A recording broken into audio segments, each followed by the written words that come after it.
Welcome back again to Rose's Cafe. It's a cold, dreary, cloudy Sunday outside, but inside it's warm and cozy. Today we're going to make a Philippine comfort food called Pinoy Empanada. Now, empanada is a Spanish term, actually, and it was carried by Spain and Portugal as they colonized all around the world. So pretty much every Spanish-speaking nation, including the Philippines, has some form of empanada. What we're going to make today is a form that's popular in the Philippines. Now, the word empanada actually means wrapped in bread. So actually what this is you can sort of think of it as a turnover pastry filled with meat and vegetables instead of fruit. The first thing we're going to do is make the dough. Now today I'm going to make the dough from scratch, but if you'd like to save a lot of time and work, though sacrifice a little bit of quality, you can use any number of canned or frozen crust products and bread products that are available. It's important to note that while I'm making this video, I'm actually doubling the ingredients of the recipe I've provided because I have a lot of hungry people here. We'll be making the dough actually in two stages. First, we're going to combine and beat together the wet ingredients. That will be the water, the eggs and egg whites, and the vinegar. Then we're going to mix together the flour, the salt, and the shortening. And once that's uniformly mixed, we will then mix the wet ingredients into the dry ingredients. Now this can be done with an electric mixer if you have one. I prefer to just use a spoon.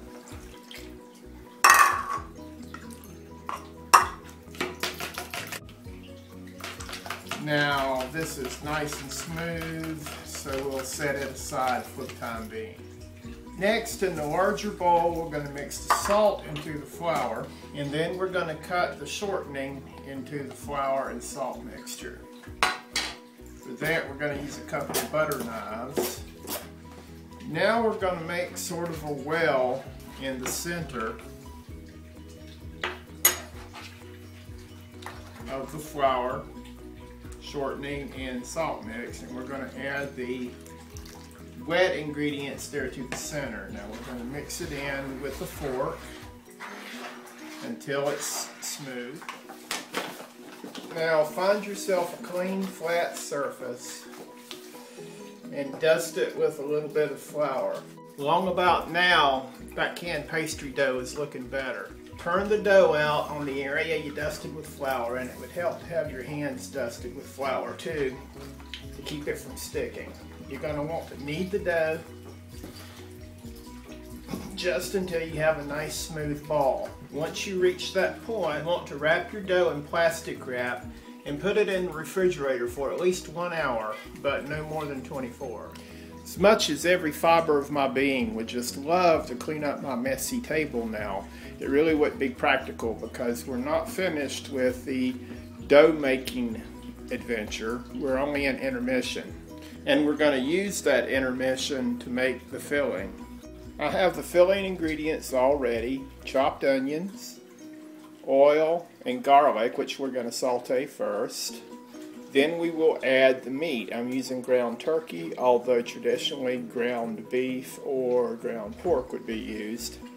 Once that's nice and brown, we're going to add the diced potatoes, the diced peppers, the salt, and the pepper, and we're going to cook that until the potatoes are tender. We're going to remove it from the heat, drain excess fat if there is any, might not be any with turkey, and we're going to add the cheese and the raisins and mix that in real well and let it cool. And while the filling is cooling, we're going to roll out and cut the dough into the empanada wrappers. So here we go. In a wok or a suitably sized skillet, you want to add your oil and then saute the chopped onions and minced garlic. Once the onions and garlic are sweating nicely, we're going to add the meat, and we're we're going to saute all of that until the meat is cooked. At this point, I'm going to add a little special Filipino touch, not in the recipe. It's called Magic Syrup. Translates into something like Magic Delicious. It says the ingredients are salt, MSG, sugar, chicken fat, flavor enhancer, garlic, onion, spices, natural and nature identical flavors, egg powder, meat powder. Whatever it is, I can tell you that it makes just about any stir fry or soup taste better. The meat is done, so at this point we're going to add the diced potatoes, the diced red peppers, and the salt and pepper.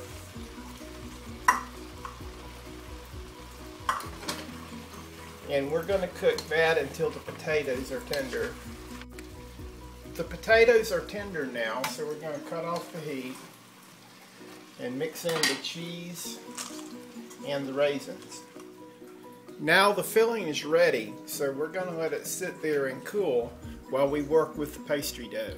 Now we're going to want to roll out the dough to a thickness of about 1/8 of an inch and cut it into 4 to 6 inch squares.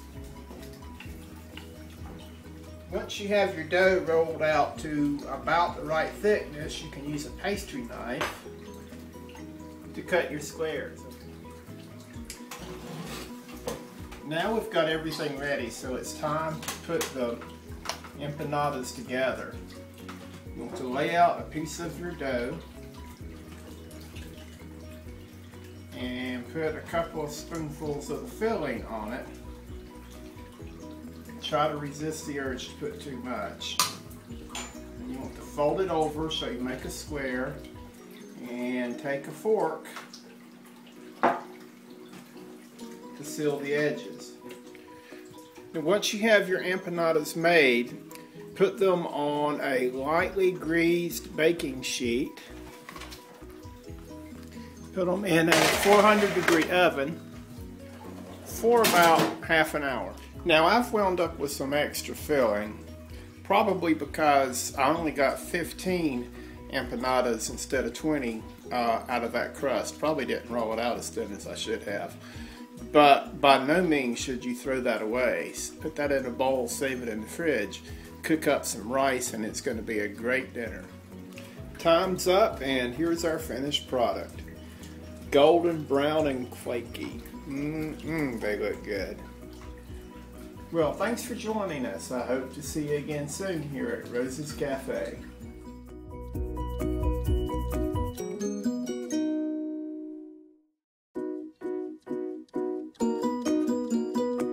Watch